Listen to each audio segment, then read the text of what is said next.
Hello guys, ఈరోజు డైరెక్ట్గా నేను టాపిక్లోకి వెళ్ళిపోతున్నాను.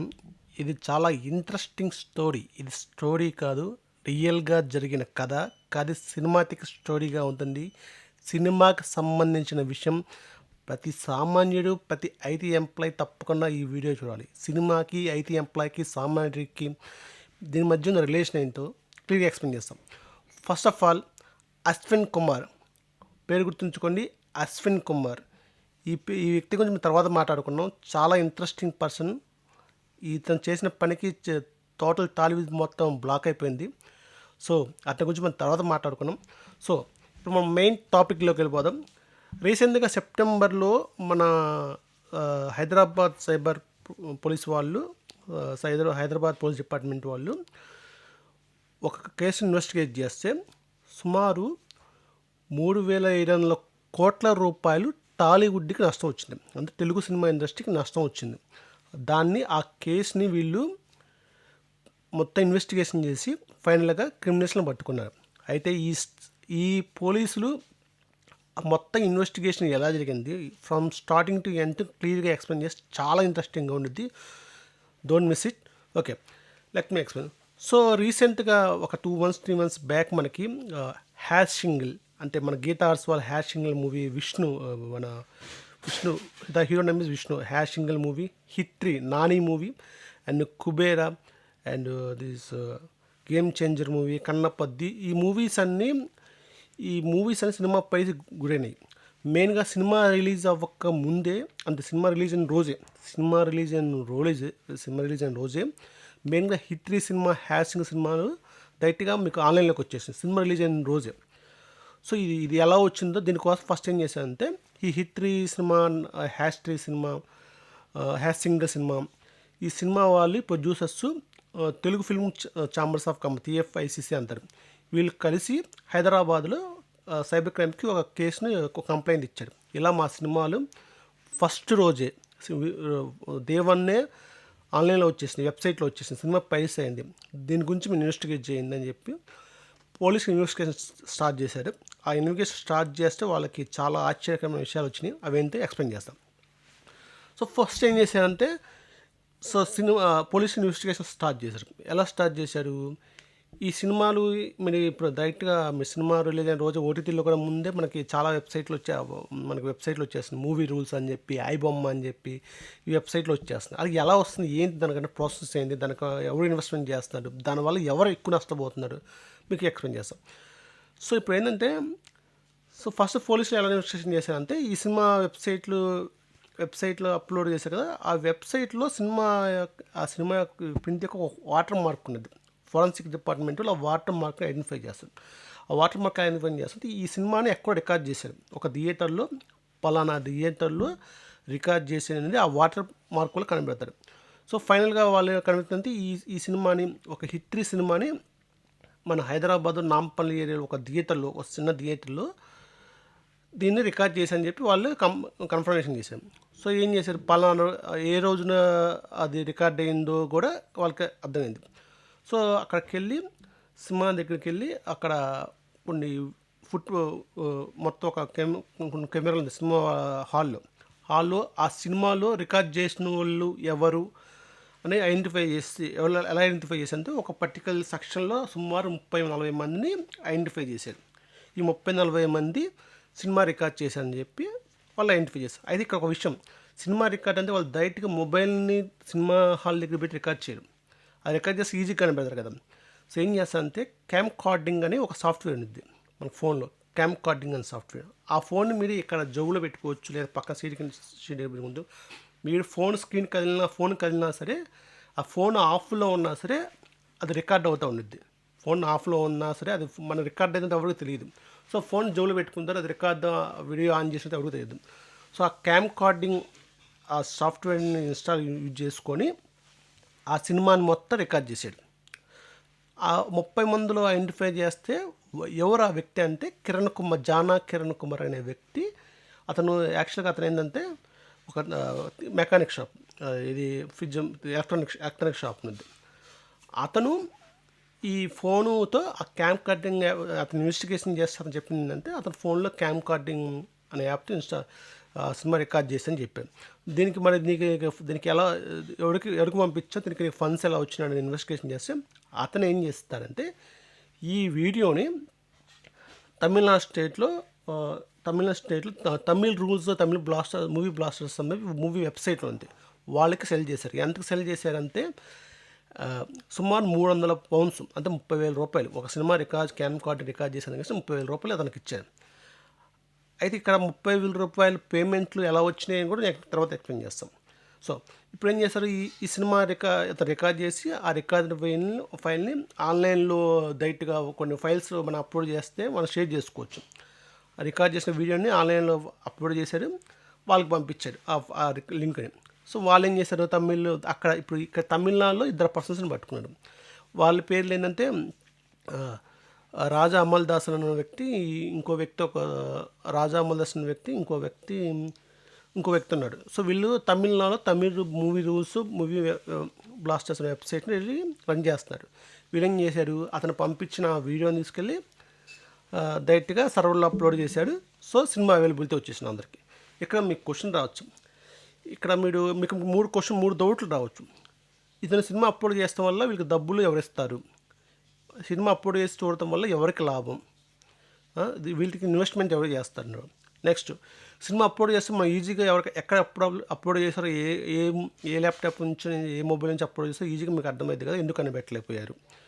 నెంబర్ 3, ఇతను పేమెంట్స్ చేస్తారా, ఈ పేమెంట్స్ బ్యాంకింగ్లో కూడా ఇన్వెస్టిగేట్ చేసి అతని పేమెంట్స్ మీకు తెలుస్తాయి కదా, ఎందుకు easy కనిపెట్టలేకపోతున్నారు.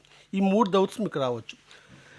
Okay, number 1, cinema upload ఎలా చేస్తున్నారు అంటే, సినిమా అప్లోడ్కి డైరెక్ట్గా ల్యాప్టాప్లు యూజ్ చేయరు, డైరెక్ట్గా మన సిస్టమ్ నుంచి అప్లోడ్ చేయరు. వాళ్ళకి వర్చువల్ మిషన్స్ అని ఒక కాన్సెప్ట్ ఉంది. అందుకే ఐటీ ఎంప్లాయీస్ వీడియో చూడమని చెప్పాను. ఐటీ ఎంప్లాయీస్కి వర్చువల్ మిషన్ అనే టాపిక్ క్లియర్గా అర్థమైంది. ఈ వర్చువల్ మిషన్స్లో అప్లోడ్ చేస్తే, వర్చువల్ మిషన్స్లో లాగిన్ అయ్యి అప్లోడ్ చేస్తే అది ఎక్కడి నుంచి చేశారో ఆ సర్వర్ యొక్క ఐపీ అడ్రస్ మనం కనిపెట్టలేం. ఆ వర్చువల్ మిషన్స్ యొక్క సర్వర్ యొక్క అడ్రస్ వేరే దేశాలు చూపిస్తారు, నెదర్లాండ్స్ అని చెప్పి, ఫిలిప్స్ అని చెప్పి వేరే కంట్రీస్లో చూపిస్తాయి. వాడు ఇక్కడి నుంచి అప్లోడ్ చేస్తారు, కానీ ఆ సిస్టంలో మళ్ళీ వర్చువల్ మిషన్లో లాగిన్ అయ్యి అక్కడి నుంచి అప్లోడ్ చేస్తుంది. అప్పుడు ఏమైంది, అది అప్పటి నుంచి అక్కడ ఏ సర్వర్ నుంచి అప్లోడ్ చేసి అని చూపించింది. ఆ వర్చువల్ మిషన్ ఏ సర్వర్లో ఉందో అక్కడ నుంచి, ఆ వర్చువల్ మిషన్ ఏమో వేరే కంట్రీస్లో ఉంది. అది ఇది అక్కడ ఇండియాలోనే ఉంటున్నాడు, అతని ల్యాప్టాప్లో వర్చువల్ మిషన్లో లాగిన్ అయ్యి మూవీని అప్లోడ్ చేస్తాడు. సో ఫైనల్గా మనం వాళ్ళ ఐపీ అడ్రస్ కనిపెట్టినా మనకు యూజ్ ఉండదు. సో అందుకే ఐపీ అడ్రస్ ద్వారా వాళ్ళు ట్రాక్ చేయలేకపోయారు. Number 2, payments. ఈ పేమెంట్స్ అన్ని ఎలా జరిగినాయి, ఇప్పుడు ఈ కిరణ్ కుమార్ అనే వ్యక్తికి ఆ తమిళ వాళ్ళకి పేమెంట్స్ ఇతను ఎలా ట్రాన్స్ఫర్ చేశారంటే, ఇతనికి వీళ్ళు డైరెక్ట్గా బ్యాంక్ పేమెంట్స్ చేయాలి, ఇతనికి క్రిప్టో కరెన్సీ ద్వారా పేమెంట్ చేశారు. వీళ్ళందరికీ క్రిప్టో కరెన్సీ, కిరణ్ కుమార్ అనే అకౌంట్లోకి క్రిప్టో కరెన్సీ ద్వారా పేమెంట్ చేశారు. ఈ క్రిప్టో కరెన్సీ ఎవరు మెయింటైన్ చేస్తారో ఇన్వెస్టిగేట్ చేస్తే, గోవాలో అర్షద్ అహ్మద్ అనే ఒక వ్యక్తి, అతను గోవాలో ఈ క్రిప్టో కరెన్సీ పేమెంట్స్కి సంబంధించిన పేమెంట్ని క్రిప్టో కరెన్సీకి మార్చి, క్రిప్టో కరెన్సీ అమౌంట్గా మార్చి వ్యాలెట్కి ట్రాన్స్ఫర్ చేస్తాడు.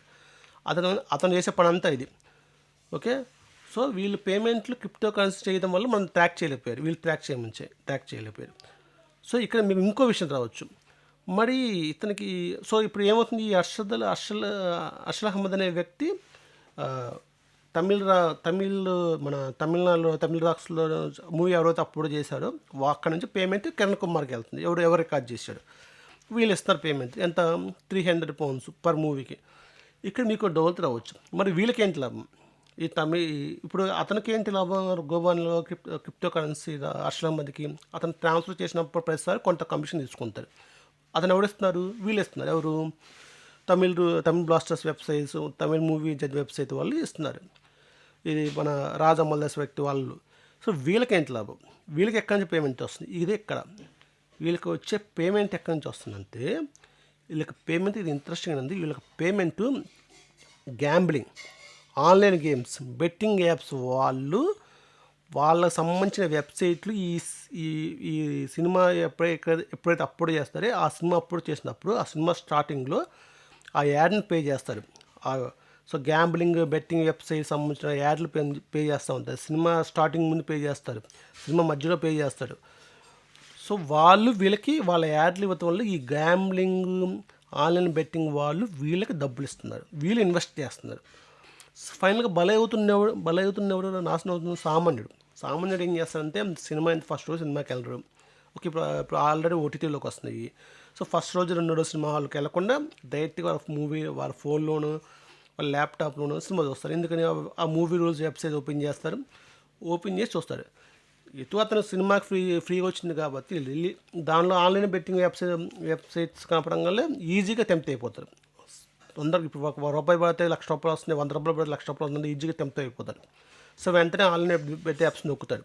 పే స్టార్ట్ చేస్తారు. గేమింగ్ ఏదో స్టార్ట్ చేస్తారు. ముందు డబ్బులు వస్తాయి. తర్వాత లక్షలు కోల్పోతారు. ఇలా చాలామంది సూసైడ్ కూడా చేసుకున్నారు.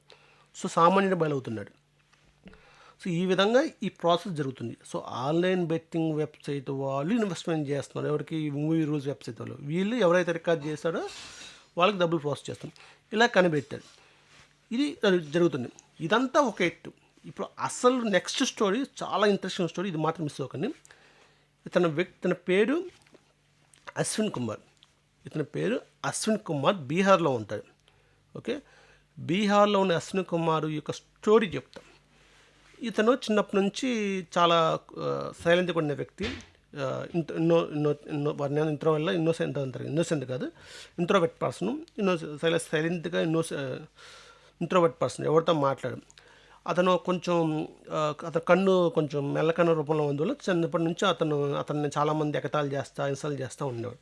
ఒక్కడే ఉండటం అలవాటు చేసుకుంటే ఎక్కడికి వెళ్ళేవాడు కాదు. సినిమాలకు కూడా వెళ్ళేవాడు కాదు. కాకపోతే వీడికి సినిమా పిచ్చి ఉంది. సినిమా పిచ్చి ఎలా? సినిమాలకు వెళ్ళి చూడరు బయటికి. సినిమాకి వెళ్ళక ముందే సినిమాని చూడాలి. అయితే వీడికి ఏం చేసేవాడు అంటే, వీడు చిన్నప్పటి నుంచి ప్రోగ్రామ్స్ నేర్చుకున్నాడు. పైథాన్ ప్రోగ్రామ్ ఐటీ ఎంప్లాయీస్ చూడండి ఏం చేశాడు. Python programs, JavaScript, React some programs నేర్చుకున్నాడు. ఈ ప్రోగ్రామ్స్ నేర్చుకొని వాడు హ్యాక్ చేసి సినిమా రిలీజ్ అవ్వక ముందే ఒరిజినల్ ప్రింట్ ఇతను చూడగలిగాడు. మెయిన్ అతను పుష్ప టూ మూవీ రిలీజ్ అవుతే ప్రపంచంలో ఫస్ట్ చూసిన వ్యక్తి ఇతనే. ఏది సినిమా థియేటర్లో రిలీజ్ అవ్వక ముందే అతనికి ఒరిజినల్ ప్రింట్ ఇతను చూశాడు. ఎలా ఇతనికి ఒరిజినల్ ప్రింట్ దొరికింది, ఇతని వ్యక్తికి అతను ఎలా హ్యాక్ చేయగలిగాడు, ఏం హ్యాక్ చేశాడు. అసలు అతనికి వేరే పని ఉన్నది. అతను నైట్ టైమ్స్ అంతా వాళ్ళ తమ్ముడు ల్యాప్టాప్ తీసుకొని ఓపెన్ చేసి ఈ సాఫ్ట్వేర్ నేర్చుకోవడం, ఇలాంటి పనులు హ్యాకింగ్ చేయటం. ఇతను సినిమా ఇండస్ట్రీ సంబంధించిన హ్యాకింగ్ కాదు, బీహార్ గవర్నమెంట్ వెబ్సైట్ కూడా హ్యాక్ చేశాడు. ఇలా హ్యాక్ చేయటం కొన్ని అతను సరదాగా చేశారు. ఫర్ ఎగ్జాంపుల్ ఈ పుష్ప 3 మూవీని సరదాగా పుష్ప 2 మూవీని సరదాగా చూశారనమాట. ఇలా సరదాల కోసం అతను మూవీ డౌన్లోడ్ చేసి అతను సినిమా థియేటర్కి వెళ్ళకుండా అతను ఒక్కడే చూసాడు. కానీ ఇతను డౌన్లోడ్ చేసిన మూవీస్ ఇతను చూడటమే కాకుండా ఒకానొక టైంలో వేరే వాళ్ళకి సెల్ చేశారు. ఈ బెట్టింగ్ యాప్స్కి సెల్ చేశారు. ఎలా సెల్ చేశారు, ఎందుకు సెల్ చేశారు చూద్దాం. ఓకే. దానికన్నా ముందు అతను ఇంత పెద్ద తెలుగు సినిమా ఇండస్ట్రీ కొన్ని కోట్లకు వచ్చి సినిమాలు తీస్తుంది. అటువంటి సినిమా సంబంధించి ఇతను ఎలా హ్యాక్ చేశాడు. ఇతను సినిమా థియేటర్ రికార్డ్ చేయలే, డైరెక్ట్ ప్రింట్ వచ్చేసింది. ఎలా వచ్చింది? ఒక పర్సన్ సింగిల్ రూమ్లో కూర్చొని ఒక ల్యాప్టాప్ చేసి ఎలా హ్యాక్ చేశాడో చెప్తాం. ఇది ఐటీ ఎంప్లాయీస్ చూడండి. ప్రతి ఐటీ ఎంప్లాయీ మనం చేసే తప్పులు ఏంది, ప్రోగ్రామ్ మన సెక్యూరిటీ ఇష్యూస్ వస్తే ఎటువంటి నష్టం వచ్చిందో ఇది చూడండి. ఇప్పుడు సినిమా వాళ్ళు ఏం చేస్తారంటే, ఒక సినిమా రిలీజ్ అవ్వకముందే దానికి ప్రింట్ ఉంది. మొత్తం మూవీ సంబంధించిన ప్రింట్ మొత్తం డిజిటల్ ప్రింట్. ఆ ప్రింట్ మొత్తం వీళ్ళు కొన్ని కంపెనీకి ఇస్తారు. Cuba cinema, UFO movie Z, ఈ 2 కంపెనీలు మెయిన్గా హైదరాబాద్లో ఆ కంపెనీస్కి ఇస్తారు. ఆ కంపెనీస్ ఏం చేస్తారని సెక్యూరిటీ మెయింటైన్ చేస్తాయి. వీళ్ళు ఇచ్చిన సినిమా ఫైల్ ఉంది కదా, ఆ సినిమా ఫైల్ని ఎవరు చేయకుండా దాన్ని ఒక హార్డ్ డిస్క్లో పెట్టి దానికి ఒక కీ ఇస్తారు. కీ అంటే ఈ కీ కాదు, ఆ హార్డ్ డిస్క్లో పెట్టి, ఇప్పుడు ఫర్ ఎగ్జాంపుల్ దాన్ని సినిమాని ఇచ్చి ఒక హార్డ్ డిస్క్లో పెట్టాడు. మీకు ఆ హార్డ్ డిస్క్ దొరికింది అనుకోండి, మీరు హార్డ్ డిస్క్ మీ కంప్యూటర్లో బేసి సినిమా ప్లే చేయలేడు. హార్డ్ డిస్క్ పెట్టగానే ఒక కీ ఎరిగిద్ది. ఆ కీ ఎంటర్ చేస్తేనే అప్పుడే సినిమా ప్లే అయ్యిద్ది.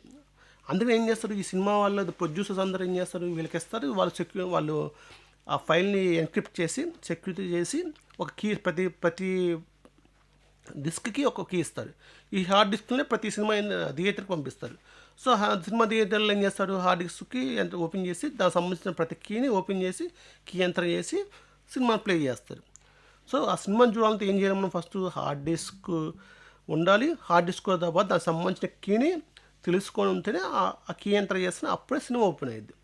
ఇంత పెద్ద సెక్యూరిటీ వీళ్ళు మెయింటైన్ చేస్తారు. మరి ఇంత పెద్ద సెక్యూరిటీ ఎంక్రిప్ట్ చేశారు, సెక్యూరిటీ కీస్ ఉన్నాయి, ఇంత పెద్ద దాన్ని ఈ మన అశ్విన్ కుమార్ అనే వ్యక్తి ఎలా హ్యాక్ చేయగలిగాడు? ఆ? ఎందుకు ఎలా హ్యాక్ చేయగలడు? ఇక ఎంత సెక్యూరిటీ ఉంది, కీస్ ఉన్నాయి, ఎన్క్రిప్టెడ్ కీ ఉంది, ఆ కీ ఎంటర్ చేస్తేనే హార్డ్ డిస్క్లో ఉన్నది మూవీ ఓపెన్ అయ్యిద్ది. ఎలా ఎంటర్ చేశారు? వీళ్ళు ఏమనుకున్నారు? క్యూబ్ యూఎఫ్ మూవీస్ అంత పెద్ద కంపెనీ వాళ్ళు, మేము సెక్యూరిటీ ఎన్క్రిప్ట్ చేస్తాము, కీస్ ఇచ్చాము, అంత సెక్యూరిటీగా మాకేం ప్రాబ్లం ఏం లేదు. అయినా సరే ఎలా హ్యాక్ చేశారంటే, ఇక్కడే తెలుసుకోవాల్సిన విషయం అంతే. అయితే ఎంప్లాయీస్ వాళ్ళు సర్వర్కి ప్యాచెస్ ఉంటాయి. ప్యాచెస్ అంటే సర్వర్ సెక్యూరిటీ ప్యాచెస్ ఉంటాయి. ఆ ప్యాచ్ని ఎప్పటికప్పుడు మనం ఫిక్స్ చేసుకోవాలి, లేకపోతే అవే లూప్ హోల్స్గా దొరుకుతాయి. అంటే ఏంటంటే, ఫర్ ఎగ్జాంపుల్ ఒక గది ఉంది. ఓకే, ఆ గదికి చిన్న చిన్న ప్యాచెస్ అంటే చిన్న చిన్న హోల్స్. ఆ చిన్న చిన్న హోల్స్ కానీ మనం ఫిల్ చేయాలి, లేకపోతే ఆ హోల్స్ ద్వారానే ఆ రూమ్లోకి ఎంట్రీ, ఆ రూమ్లో అనేది లాక్కోవచ్చు. ఈ ప్యాచెస్ని వీళ్ళు పట్టించుకోలేదు. సో వీరేం చేశారు? ఆ సర్వర్లో ఉన్న ప్యాచెస్ని వీరు కనిపెట్టి ఆ ప్యాచెస్ ద్వారా వీరి స్క్రిప్ట్ని పంపించారు. వాడి స్క్రిప్ట్ ఏంటి? ఫర్ ఎగ్జాంపుల్ ఆ గదిలోకి పంపించి ఆ గదిలో ఉన్న ఫైల్స్ తెచ్చి వీరి గదిలో వీరి దగ్గర సేవ్ డౌన్లోడ్ చేసుకుని దానికి సంబంధించి స్క్రిప్ట్ అవుతుంది. ఆ స్క్రిప్ట్ రాస్తారు, పైథాన్లో దగ్గర స్క్రిప్ట్ రాస్తారు. స్క్రిప్ట్ రాసి ఆ ప్యాచెస్ ద్వారా ఆ సర్వర్లోకి ఎంటర్ అయ్యి ఆ సర్వర్లో ఉన్న ఫైల్స్ అన్నీ తీసుకొని, ఇది ఫైల్స్నే కాదు, ఆ ఫైల్స్ దాని డేటాబేస్ మెయింటైన్ చేస్తారు. ఈ ఫైల్కి ఈ కీ అని చెప్పి ఎన్క్రిప్ట్ అని చెప్పి అది మొత్తం ఇన్ఫర్మేషన్ ఆ డేటాబేస్ని తీసుకొచ్చి ఆ సిమ్ ఈ సిస్టంలోకి డౌన్లోడ్ చేస్తున్నారు. ఇంత టెక్నాలజీ వాడాడు. సో అందుకే ఎప్పటికప్పుడు మనం ప్రోగ్రామ్ రాయితంతో పోతూ సర్వర్ సెక్యూరిటీ, సర్వర్ ప్యాచెస్ ఉంటే ఎప్పటికప్పుడు మనం దాని సెక్యూరిటీని ఫిల్ చేయాలి, లేకపోతే ఇంత పెద్ద డ్యామేజ్ జరిగింది. సో ఆ ప్యాచెస్ కొనుక్కొని వాడి స్క్రిప్ట్ని పంపించి ఆ ఫైల్స్ దాని సంబంధించిన కీస్ని పెట్టుకొని వాడు డౌన్లోడ్ చేసుకుంటాడు. సో ఆటోమేటిక్గా ఒక ఒరిజినల్ ప్రింట్ వచ్చేసింది. ఆటోమేటిక్గా వాడికి ఒరిజినల్ ప్రింట్ విత్ కీతో సహా వచ్చేసింది కదా. సో అలా సో వీడు చూసాడు, బాగానే ఎంజాయ్ చేసి బాగానే ఉంది. అయితే వీడికి డబ్బులు ఎలా వచ్చింది? వీడి డబ్బులు ఫస్ట్ డబ్బుల కోసం చేయాలి, తర్వాత డబ్బులు కొంచెం ఆన్లైన్లో సోషల్ మీడియాలో ఫేస్బుక్ చూస్తే ఒక న్యూస్ చూసాడు ఇలా. అండ్ టెలిగ్రామ్ మెయిన్ టెలిగ్రామ్లో చూస్తాయి, అంత మోసం టెలిగ్రామ్స్ యాప్స్లో చూస్తాయి. ఈ టెలిగ్రామ్స్ గ్రూప్లో జాయిన్ అయితే నీ దగ్గర ఉన్న బ్లూరే ప్రింట్ నాకు ఇస్తే నీకు ఎంత మనీ ఇస్తా అని చెప్పంటే, అప్పుడు వాడి దగ్గర డౌన్లోడ్ చేసుకున్న ఒరిజినల్ బ్లూరే ప్రింట్ని వాళ్ళకి ఇచ్చాడు. ఏది బెట్టింగ్ యాప్స్ వాళ్ళకి ఇచ్చాడు. మూవీ రూల్స్ ఎవరైతే సినిమా అప్లోడ్ చేస్తారో ఆన్లైన్ వెబ్సైట్స్ వాళ్ళకి సెల్ చేస్తారు. ఎంత సెల్ చేసేస్తే $800 ఒక మూవీకి. అంటే దగ్గర 80,000 to 90,000, 80,000 90,000 ఒక్కొక్క మూవీకి వాడు సంపాదించాడు. వీళ్ళు ఈ బ్లూరే పెన్ వాళ్ళకి ఇచ్చారు, జస్ట్ ఎగ్జాక్ట్ ఒరిజినల్ పెన్ వాళ్ళకి ఇచ్చి వాళ్ళు అప్లోడ్ చేశారు. అలా పుష్ప 2 మూవీకి జరిగింది, పుష్ప 2 మూవీకి జరిగింది ఇలా. సో వీడికి ఎంత చేసి వీడికి ఎందుకు చేశారంటే సరదాగా ఇది ఒక్కటే బీహార్ గవర్నమెంట్ వెబ్సైట్కి సంబంధించి చేశారు. అన్నీ వాడు సరదాగా చేసుకున్నారు. బీహార్ గవర్నమెంట్ సంబంధించిన వెబ్సైట్లన్నీ దాన్ని హ్యాక్ చేసి దాని యొక్క ఇన్ఫర్మేషన్ కూడా హ్యాక్ చేశాం. అదే పోలీసులు అడిగాడు, నీకు ఎందుకు చేశారని వాడు చెప్పారు. నాకు ఇలా చిన్నప్పటి నుంచి ఇంట్రెస్ట్. వాడు ఒక గది వీళ్ళు చేసేది ఎవరు చూడాల, వాళ్ళ పేరెంట్స్ అందరూ వారు ఏదో వర్క్ చేసుకుంటున్నారులే అనుకున్నారు అంతా. కానీ వీళ్ళు చేసే పని ఇది. వాడిని అడుగుతూ నీకు ఏ ఇష్టం బాగా ఇష్టం రా బాబు అంటే వాడికి హిత్రీ మూవీ ఇష్టం బాగా ఇష్టం అంతా. ఇది మన నాని రీసెంట్గా వచ్చిన ఆ సినిమా బాగా భలే సౌత్ ఇండియన్స్ బహుట్ అచ్చా యాక్టింగ్ కర్తా ఈ విధంగా చెప్పారంట. సో అతను చేసిన వ్యక్తి. సో ఇప్పుడు ఇలా వీళ్ళు బెట్టింగ్ వెబ్సైట్లు, గ్యాంబ్లింగ్ వెబ్సైట్లు, వాళ్ళకు సంబంధించిన యాప్స్ని ప్రమోట్ చేయడం కోసం ఇలా ఆన్లైన్ మూవీ వెబ్సైట్లను వాడుకొని వాళ్ళకి డబ్బులు పే చేసి సుమారు ఇలా దగ్గర 3,700 కోట్ల నష్టం సినిమా ఇండస్ట్రీకి ఇలా వస్తుంది. ఇదంతా ఫైనల్గా చూసిన తర్వాత అసలు నష్టపోయింది ఎవరో తెలుసా? సామాన్యుడు నష్టపోతున్నాడు. వాడు ఏం చేసి వాడు పొద్దున్న సాయంత్రం కష్టపడి సినిమా థియేటర్లకి సినిమా ఫ్యామిలీని మొత్తాన్ని సినిమా తీసుకెళ్ళాలంటే దగ్గర 1,500-200 రూపాయలు అవుతుంది. సరే సినిమా ఇండస్ట్రీ వాళ్ళు ఇంత రేట్లు పెడుతున్నాను తప్పని వాళ్ళు ఏమంటారు, మా సినిమాకి పైస అయిపోతుంది, ఆ సినిమా వచ్చిన 1 వీక్ 2 వీక్స్లో ఓటీటీలోకి వస్తుంది, మాకు డబ్బులు రావట్లేదు, అందుకే ఫస్ట్ 2 daysలో మీ సినిమా ఎక్కువ రేట్లకి టికెట్లు అమ్ముకొని వాళ్ళు అంటున్నారు. సో వీళ్ళు సామాన్యుడు వాడు వెళ్ళలేక, సినిమాలకి వెళ్ళలేక వాడు ఈ ఇలా మూవీ ఆన్లైన్ వెబ్సైట్లో ఎక్కడైతే వాళ్ళు ఎత్తుక్కొని సినిమా చూస్తారు. సినిమా చూస్తే వాడికి ఏంటంటే ఈ మధ్యలో ఏ యాడ్స్ వస్తే వాడికి మధ్య తరగతి వాడికి చిన్న టెంప్టేషన్ వస్తుంది. అరే ఇది బెట్టింగ్ యాప్, ఇది డబ్బులు వస్తాయి, ట్రై చేద్దామని ట్రై చేస్తాడు. నిజంగా డబ్బులు వస్తాయి వాడికి. ఒక 1 మంత్ డబ్బులు వస్తాయి. దగ్గర దగ్గరగా వాడికి 50,000 లక్షలు డబ్బులు వస్తాయి. తర్వాత 8 లక్షలు 10 లక్షలు అంత డబ్బులు పోతాయి. సో ఈ విధంగా అతను సామాన్యుడు బలి అవుతుంది. సో బెట్టింగ్ యాప్స్ దూరంగా ఉంది. ఇలా వీలైనంతవరకు సినిమా థియేటర్లో చూడండి. ఓకే, దీనిలో చూడొద్దని నేను చెప్పట్లేదు, కాకపోతే చూస్తే చాలా జాగ్రత్తగా ఉండండి. అలాగే సామాన్యుడు ఇలా ఇటువంటి జాగ్రత్తలు తీసుకొని బెట్టింగ్ యాప్స్ కష్టపడింది ఏది రాదు. ఓకే, ఇది అనుభవంతో చెప్తున్నాను. కష్టపడింది ఏది రాదు, కష్టపడకుండా వచ్చింది ఎప్పటికీ నిలవదు. ఇదే ఫైనల్ చూద్దాం. Thanks. Don't miss subscribe my channel.